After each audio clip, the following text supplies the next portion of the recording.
నమస్తే, welcome to hashtag you. నేను మీ Rajesh. Andhra Pradesh deputy సీఎంగా ఉన్నటువంటి పవన్ కళ్యాణ్ ఆయన రాజకీయాల్లో ఉండి డిప్యూటీ సీఎంగా ఉంటూనే ఆయన యాక్టర్ కమ్ పొలిటీషియన్ అని చెప్పుకోవాలి.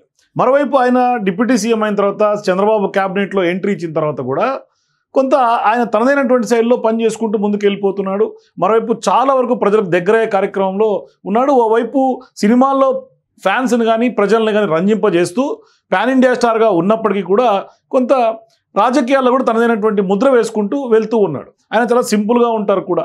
అయితే ఇటువంటి సందర్భాల్లో ఇప్పుడు మొన్నటికి మొన్న లాస్ట్ మంత్ అనుకుంటా, ఐ థింక్ సో, ఒక మాజీ ఐఏఎస్ ఆయన మీద రాజకీయాల్లో ఉంటూ అంటే రాజ్యాంగబద్ధ పదవిలో ఉంటూ క్యాబినెట్ మంత్రిగా ఉంటూ సినిమాలు చేయటం కరెక్ట్ కాదు, ఇది రాజ్యాంగ ఉల్లంఘన అంటూ కూడా ఆయన హైకోర్టును అప్పీల్ అయ్యారు. మనం కూడా ఆయన మాజీ ఐఏఎస్ విజయ్ కుమార్ గారితో మాట్లాడాం. ఆయన ఏపీ లిబరేషన్ కాంగ్రెస్ సంబంధించినటువంటి అధ్యక్షులుగా కూడా ఉన్నారు. అయితే ఇప్పుడు ఆయనకి కొంత చేదు అనుభవం హైకోర్టులో ఎదురైనటువంటి పరిస్థితి మనకు కనిపిస్తుంది. ఒక రకంగా చెప్పాలంటే పవన్ కళ్యాణ్ ఫ్యాన్స్కి ఇదంతా కూడా ఒక గుడ్ న్యూస్గా కనిపిస్తుంది.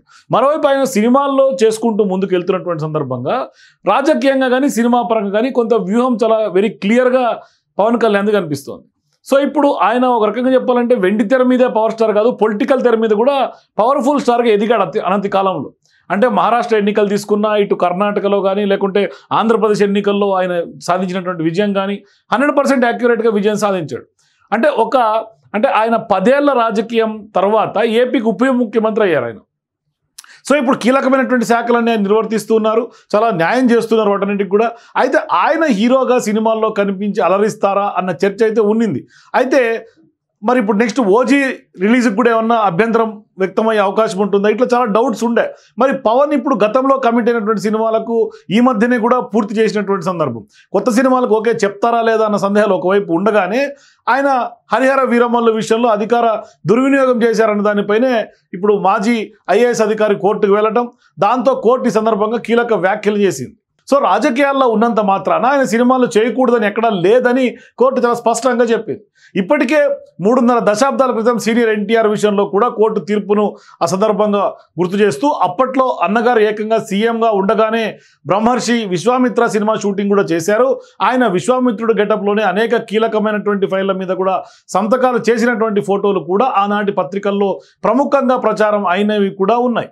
అంతేకాదు షూటింగ్ స్పాట్ వద్దనే కొందరు ఉన్నతాధికారులు కూడా ఉండి ఆయనతో సమాలోచనలు జరిపినటువంటి సందర్భాల్లో కూడా ఆయన అప్పట్లో అతిపెద్ద చర్చగా కూడా ఆ రోజు సాగింది రాజకీయాల్లో. సో ఇప్పుడు సీనియర్ ఎన్టీఆర్ ఉమ్మడి ఏపీకి ఉమ్మడి 23 జిల్లాలకు కూడా ముఖ్యమంత్రిగా ఉంటూ కూడా సినిమాలు షూటింగ్లు చేశారు కాబట్టి ఆయనతో పోలిస్తే పవన్ ఉప ముఖ్యమంత్రిగానే ఉన్నారు. మరి అంటే ఒక మంత్రిగానే అయితే మాత్రం కొనసాగుతున్నారు క్యాబినెట్లో, మొత్తం ప్రభుత్వం భారం అయితే మాత్రం ఆయన మీద లేదు. దాంతో ఆయన ఒక కంట తన శాఖ పనులు కూడా చెక్కబెడుతూ మరోవైపు ఖాళీ సమయాల్లో కొంత ఎంచక్క సినిమాలు చేసుకోవచ్చు అనేది మనకు స్పష్టంగా అర్థమవుతుంది. గతంలో ఉన్నటువంటి రాజకీయ నాయకులు అట్లాగే యాక్టర్స్ని ఇటువంటి విషయాలు మనం గతంలో కూడా చాలా వరకు ఈ అంశాల మీద మనం స్పష్టత ఇచ్చాం. అయితే ఇప్పుడు దానికి న్యాయపరమైనటువంటి పేచీలు కానీ ఏమీ లేవని కూడా తేలిపోయినటువంటి విషయం మనకు హైకోర్టు తీర్పు ద్వారా అర్థమవుతుంది. సో ఇప్పుడు ఆయన ఇష్టం, ఓపిక తీరిక అనేది స్పష్టంగా అర్థమవుతుంది. ఇక్కడ ఆలోచించుకోవాలి కానీ వేరే విధమైనటువంటి అడ్డంకులు అయితే ఇప్పుడు పవన్ కళ్యాణ్కి లేవు. ఖచ్చితంగా పవన్ కళ్యాణ్ తన సినిమాలు తను చేసుకోవచ్చు. మరోవైపు రాజకీయాల్లో ఉంటూనే సినిమాలు చేసుకునే అవకాశం వెసులుబాటు కూడా ఉంటుంది. మరోవైపు పవన్ విషయానికి వస్తే ఆయన చాలా ఓపెన్గానే చెప్పేస్తున్నారు, తన పార్టీ నడపడానికి సినిమాలు చేసుకోవాల్సినటువంటి అవసరం ఉందనే అంశాలను కూడా స్పష్టంగా ఆయన చెప్తున్నారు. అంటే సినిమాల ద్వారా వచ్చే ఆదాయంతోనే పార్టీని ముందుకు తీసుకుని వెళ్తున్నట్లుగా ఆయన స్పష్టంగా చెప్పారు. ఇది ఖచ్చితంగా అనివార్యమైనటువంటి పరిస్థితి అని కూడా చెప్పారు. అయితే ఇక్కడ పవన్ సినిమాలు చేయడం వల్ల బహుళ లాభాలు కూడా మనకు స్పష్టంగా కనిపిస్తూ ఉన్నాయి. అంటే ఆయన క్రేజ్ ఎలాగూ ప్రజల్లో ఉంది, ఫ్యాన్స్ పెద్ద ఎత్తున ఆయన సినిమాల కోసం వెయిట్ చేస్తుంటారు. దాంతో ఇప్పుడు ఆయన పార్టీకి కూడా అది ఒక శ్రీరామ రక్షలాగా కూడా ఉంటుంది అనేది స్పష్టంగా కనిపిస్తుంది. అదే సమయంలో పార్టీకి కూడా కొన్ని ఒడిదుడుకులు లేకుండా సాఫీగా సాగేందుకు కూడా సినిమాల ద్వారా అవకాశం ఉంటుంది. అంటే ఆయనకు ఉన్నటువంటి టాలెంట్ సినిమాలు చేయటం మాత్రమే.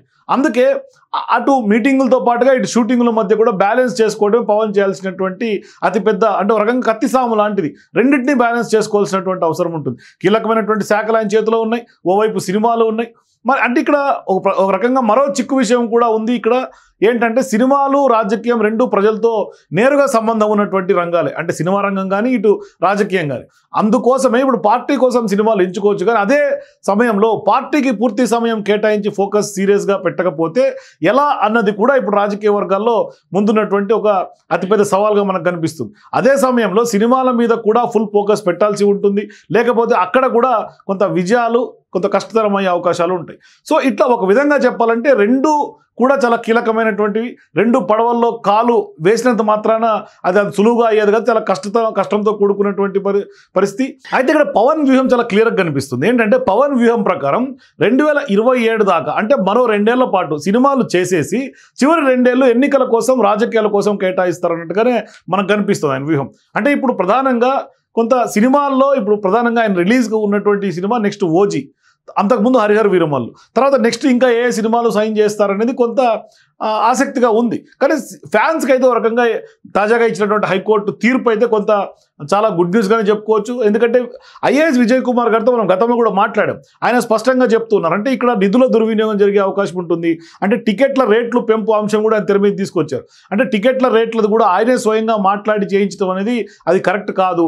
అంటే అధికార దుర్వినియోగం, రాజ్యాంగబద్ధ పదవుల్లో ఉండి మరోవైపు రాగద్వేషాలకు అతీతంగానే ఏదైతే ప్రమాణం చేశారో దానికి విరుద్ధమని ఆయన స్పష్టంగా చెప్పారు. కానీ అటువంటివన్నీ కూడా పరిగణలోకి తీసుకోకుండా కోర్టు మాత్రం స్పష్టంగా చెప్తోంది, గతంలో ఇటువంటి ఇన్స్టెన్సెస్ ఉన్నాయి. మొత్తం రాష్ట్రం సీఎంగా ఉన్నటువంటి సమయంలోనే అన్న ఎన్టీఆర్ చేసినటువంటి వ్యవహారాన్ని కూడా ఈ సందర్భంగా గుర్తు చేస్తూ ఇప్పుడు పవన్ కళ్యాణ్కి కొంత లైన్ క్లియర్ అయినటువంటి పరిస్థితి. అయితే ఇక్కడ ప్రధానంగా పవన్ కళ్యాణ్ ఓజీ సినిమాతో పాటు ఇంకా ఎటువంటి సినిమాలు సైన్ చేసే అవకాశాలు ఉంటాయనేది ఒక అంశం. అయితే కొంత ప్రధానంగా ఇప్పుడు సినిమాలు చేసుకోవడానికి కొంత గ్రీన్ సిగ్నల్ ఇచ్చినట్టుగానే కనిపిస్తుంది. ఇక పవన్ కళ్యాణ్ నెక్స్ట్ కూడా సినిమాలు వరుసగా చేసే అవకాశాలు ఉంటాయి. ఎందుకంటే ఖచ్చితంగా పార్టీని నడపాలంటే కూడా అంత ఆషామాషి వ్యవహారం కాదు.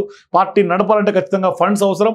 మరి ఆ పార్టీకి రాజకీయంగా ఆయన ఫండింగ్ చేసే అవకాశం లేదు. మరోవైపు ఆయన అవినీతి పరుడు కూడా కాదు, చాలా క్రిస్టల్ క్లియర్గా ఉన్నట్టుగా చేసే ఒక వ్యవహారం. మరోవైపు ఆయన సినిమాల్లో వచ్చినటువంటి డబ్బుతో ఆయన సొంత పార్టీని నడపడమే కాకుండా ప్రజా ఉపయోగం కూడా, అంటే ప్రజలకు కూడా చాలా సేవా కార్యక్రమాల్లో కూడా ముందుండే వ్యక్తి పవన్ కళ్యాణ్. అందుకనే ఆయన సినిమాలు చేయాలని కూడా ప్రజలు కోరుకుంటున్నటువంటి నేపథ్యంలో ఇప్పుడు ఫ్యాన్స్ అందరికీ కూడా ఒక తీపి కబురుగా కనిపిస్తోంది.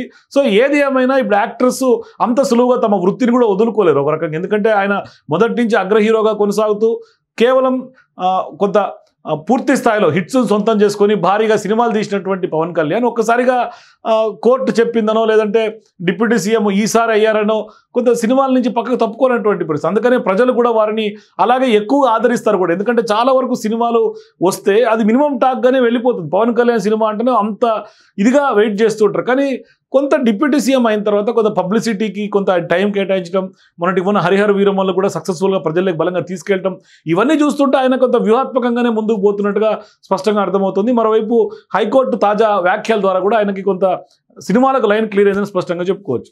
సో మీరు కూడా పవన్ కళ్యాణ్ రాజకీయంగా ఉంటూ డిప్యూటీ సీఎంగా చేస్తూ ఆయన కీలక శాఖలకు బాధ్యత నిర్వర్తిస్తూ కూడా సినిమాలు చేయడం ఎంతవరకు కరెక్ట్? మీ అభిప్రాయాల కింద కామెంట్స్ తెలియజేయండి. For more videos please watch #.